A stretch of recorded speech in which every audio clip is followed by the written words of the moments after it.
Rzucidlo reporting inside the Max M. Fisher Music Center in downtown Detroit.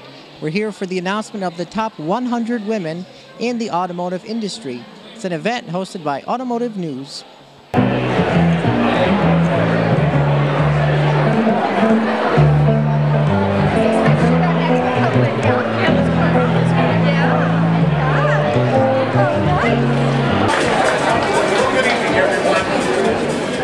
Tonight is a wonderful night for all of us.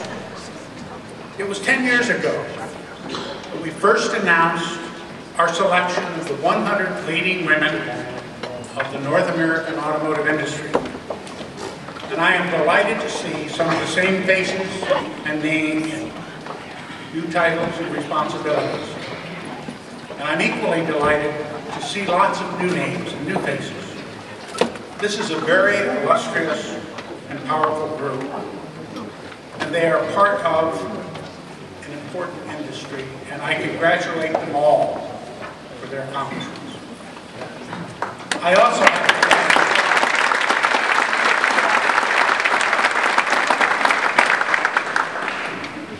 I am particularly pleased as chairman of the Board of Trustees of the College for Creative Studies to see that we will be announcing 2 scholarships to the bright young women at that school in just a few minutes.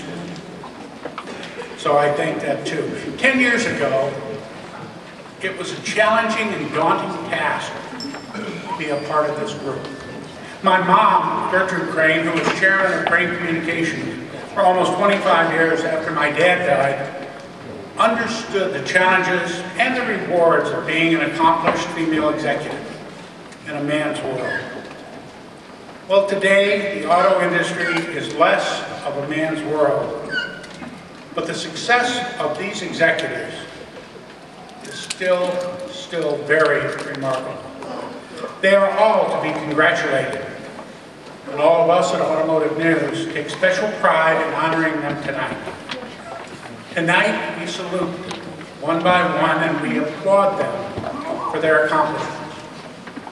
Ladies and gentlemen, congratulations to them, and thank you.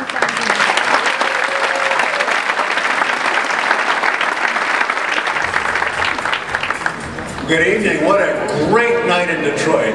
I'm Peter Brown, publisher and editorial director of Automotive News. Keith was being uncharacteristically humble when he said, when we did this first, this was very much a Keith Crain initiative.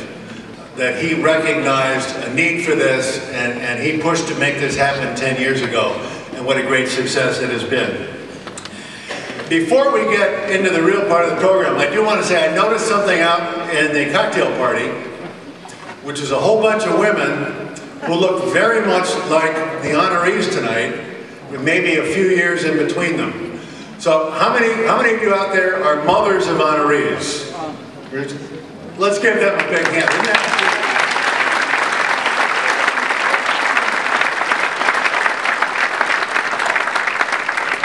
This is a special night. Well, tonight we honor women who are leaders in the automotive field, those who make major decisions, have significant influence at their companies. And I'm delighted to say that 86 of the 100 honorees are with us tonight. Before we begin, I want to thank the companies that have joined us in honoring our 100 leading women by sponsoring tonight's gala. Their logos have been appearing on the screen in the lobby throughout the reception, and they're featured in your programs. We appreciate their support. And there could not have been a better major partner for this program than Deloitte. For 2 decades, Deloitte has been the world's leader in women's workplace issues, which mostly are workplace issues. And they walk the talk. Special thanks to Deloitte for partnering with us on this year's special section and tonight's reception. So please join me in welcoming the CEO of Deloitte, Barry Salzberg. Barry?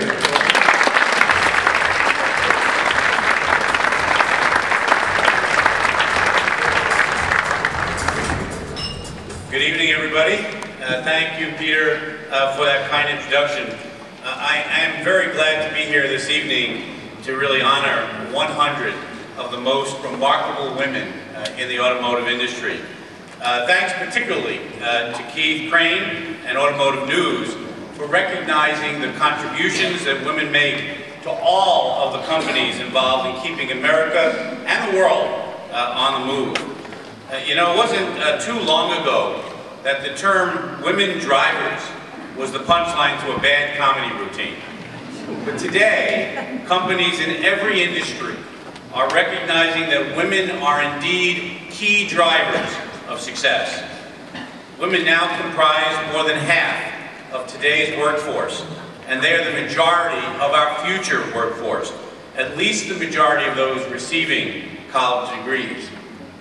Women are also more increasingly major buyers. More women than ever are making the decisions about which products, which services to buy for their businesses.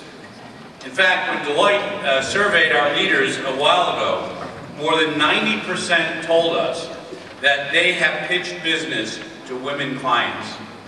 Let's face it, the world is becoming increasingly diverse. And companies that care about success, companies that care about delivering the best products and services to their clients and maximizing results for their shareholders must become increasingly diverse as well. Deloitte is committed to helping companies within the automotive industry to attract and retain the best available talent. That's why we're excited to announce tonight that we'll be partnering with Inform, a professional women's alliance, and their automotive partners to support the launch of Inform's Automotive Next initiative. Now, Automotive Next is dedicated to bringing together the top minds in the automotive and manufacturing field to find fresh ways to fill the pipeline with capable women. We'll be hosting a special breakfast event during Press Week for the North American International Auto Show aimed at doing just that. So be on the lookout for an invitation. Filling the pipeline is a challenge for this industry in particular. Research done by Deloitte in conjunction with Automotive News found that only about 25% of female college students are pursuing coveted engineering degrees, which is one issue. And upon graduation, the automotive industry attracts a smaller percentage of these college graduates than other industries, which is compounding the issue. Your competition for these talented women starts before graduation and includes professions like law, medicine, and continues with other industries after graduation, even when they have the degrees you so desperately need. This may be a fiercely competitive global industry, but on this issue of attracting the best and the brightest female talent, you're not competing with each other as much as you are competing with every other industry and profession available to this incredible talent pool. We're in a similar situation at Deloitte, so I totally understand the challenge. Of course, the pipeline has two ends, in and out. Many companies do a great job of getting women into their pipeline, but some trip up on the next steps, retaining them and helping them to develop their careers by taking on the most challenging assignments.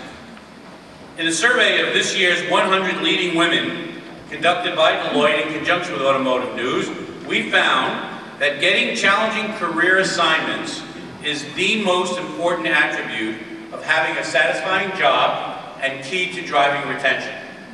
Yet, less than 1/3 of this year's respondents, just 32%, thought that their company's efforts in retaining women were above average. I invite you to take a close look at the survey results. They offer a valuable window into how women in your organization view the industry and the companies in it. And they offer 5 concrete recommendations, steps you can take today to begin to improve the gender diversity of your organizations. One of the earliest proponents of the internal combustion engine, Lord Montague, thought that automobiles would produce a more civil society, with motorists becoming ambassadors to previously distant and unreachable places. Lord Montague probably never envisioned automobiles manufactured by women or automobile companies run by them. But his ideal of ambassadorship still rings true.